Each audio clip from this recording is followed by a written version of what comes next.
মহানায়কের মহাজীবন নিয়ে animated video series ঐতিহাসিক ৭ই মার্চ। ৭ই মার্চ ১৯৭১। কানায় কানায় পরিপূর্ণ রেসকোর্স ময়দান, অধীর আগ্রহে বঙ্গবন্ধুর প্রতীক্ষায় মুক্তিকামী জনতা।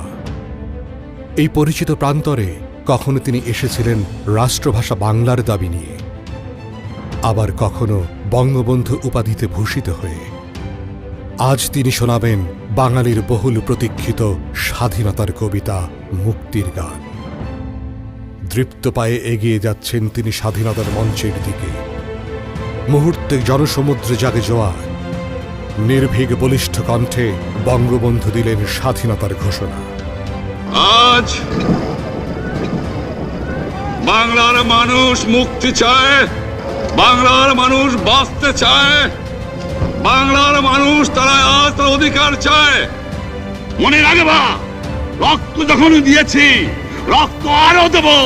এদেশের মানুষকে মুক্ত করে ছাড়বো ইনশাআল্লাহ। এবারে সংগ্রাম আমাদের মুক্তির সংগ্রাম, এবারে সংগ্রাম স্বাধীনতার সংগ্রাম। ২৫শে মার্চ পাকিস্তানি হানাদার বাহিনী ঝাঁপিয়ে পড়ে নিরস্ত্র বাঙালিদের উপর। শুরু হয় মুক্তিযুদ্ধ। ৯ মাস রক্তক্ষয়ী যুদ্ধের পর ৩০ লক্ষ শহীদের জীবনের বিনিময়ে আসে কাঙ্ক্ষিত স্বাধীনতা। স্বাধীন হয় বঙ্গবন্ধুর স্বপ্নের সোনার বাংলাদেশ।